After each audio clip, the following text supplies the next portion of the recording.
Hi everyone, welcome to cool way to learn. నేర్చుకోండి మలయాళం సులువుగా. నేర్చుకోండి మలయాళం సులువుగా. మలయాళంలో చిన్న చిన్న వాక్యాలు. నేను నీ ఇంటి పక్కన ఉన్నాను. ఆమె నా ఆఫీసు ప్రక్క ఆఫీసులో ఉంది. వాళ్ళ కారు స్కూల్ ప్రక్కన ఉంది. అతడు తన స్కూటర్ ప్రక్కన పెట్టాడు. ఇలాంటి వాక్యాలు ఎన్నైనా సరే మీరు మలయాళంలో చాలా సింపుల్గా మాట్లాడవచ్చండి. అయితే అవన్నీ మీకు రావాలి అంటే ఇక్కడ ఇచ్చినటువంటి వాక్యాలు గమనిస్తే మీకు ఒక కామన్ పాయింట్ కనిపిస్తూ ఉంది. అవునా? చూడండి, ఇంటి ప్రక్కన, ఆఫీసు ప్రక్క, స్కూల్ ప్రక్కన, స్కూటర్ పక్కన. అవునా? ముందుగా వీటిని మలయాళంలో ఎట్లా చెప్పాలని తెలిస్తే ఇలాంటి వాక్యాలు ఎన్నైనా మీరు ఫ్రేమ్ చేయొచ్చు. మరి వెళ్దామా? రండి. తెలుగు వాక్యాలు మాట్లాడేటప్పుడు ప్రక్కన అని వచ్చింది అనుకోండి, దానికి మలయాళంలో అరిగిల్ అరిగిల్ వాడాలి. ప్రక్కన అంటే మలయాళంలో అరిగిల్ అరిగిల్. ఇక్కడ చూడండి, తెలుగు మలయాళం. తెలుగులో బ్యాంక్ ప్రక్కన, బస్ స్టాండ్ ప్రక్కన, థియేటర్ ప్రక్కన. మలయాళంలో చూడండి, బ్యాంకు పక్కన. బ్యాంక్ అంటే బ్యాంకును, ప్రక్కన అంటే అరిగిల్.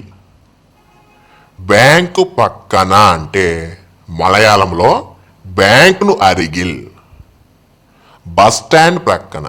బస్ స్టాండ్ అంటే మలయాళంలో కూడా బస్ స్టాండ్, ప్రక్కన అంటే అరిగిల్. థియేటర్ ప్రక్కన. మలయాళంలో థియేటర్ అంటే థియేటర్ను, ప్రక్కన అంటే అరిగిల్.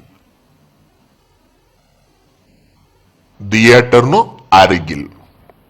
ఇక్కడ మీరు ఒకటే గుర్తుపెట్టుకోండి, బ్యాంకు, బస్ స్టాండ్, థియేటర్ ఇవన్నీ కూడా ఇంగ్లీష్కి సంబంధించిన వర్డ్స్ కాబట్టి అట్లానే ఉపయోగించేయండి. ప్రక్కన అనేదానికి మలయాళంలో అరిగిల్ అరిగిల్ అరిగిల్ అనేది గుర్తుపెట్టుకోండి. ఓకే, మీకు ఇంకా బాగా అర్థం కోసం ఉదాహరణ చెప్తున్నాను, చూడండి. నా యొక్క షాపు కళ్యాణ మండపం ప్రక్కన ఉంది. నా షాపు కళ్యాణ మండపం ప్రక్కన ఉంది. ఇప్పుడు ఇదే వాక్యాన్ని మలయాళంలో చెప్పాలి. చూడండి, నా యొక్క లేదా నా అంటే మలయాళంలో ఎంటే ఎంటే. షాపు అంటే మలయాళంలో కూడా షాపే. కళ్యాణ మండపం అంటే మలయాళంలో కళ్యాణ మండపత్తిను. కళ్యాణ మండపం అంటే మలయాళంలో కళ్యాణ మండపత్తిను. ప్రక్కన అంటే అరిగిల్.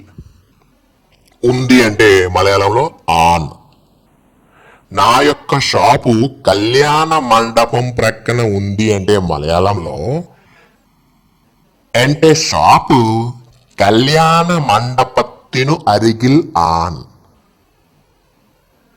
కళ్యాణ మండపత్తిను అరిగిల్ ఆన్. ఇక్కడ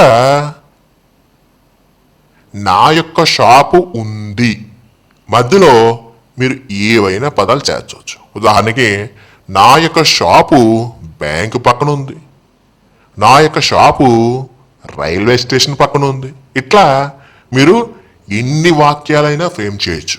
ఎప్పుడు ప్రక్కన అనే పదానికి మలయాళంలో మీకు తెలిస్తే. మరి మీకు తెలుసు కదా. ఓకే, ఈ వీడియో ఇంతటితో అయిపోయింది. నెక్స్ట్ వీడియోలో దీని కంటిన్యూషన్ ప్రాక్టీస్ సెక్షన్ ఉంటుందండి.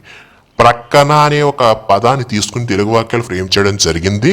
దానిని ఎట్లా మలయాళంలో సింపుల్గా మాట్లాడాలి, అది ప్రజెంట్లో ఎట్లా ఉంటుంది, పాస్ట్లో ఎట్లా ఉంటుంది, ఫ్యూచర్లో ఎట్లా ఉంటుంది అనేది మీకు సింపుల్గా ఎలా ఫ్రేమ్ చేయాలి వాక్యాలు అనేది వివరించడం జరిగింది.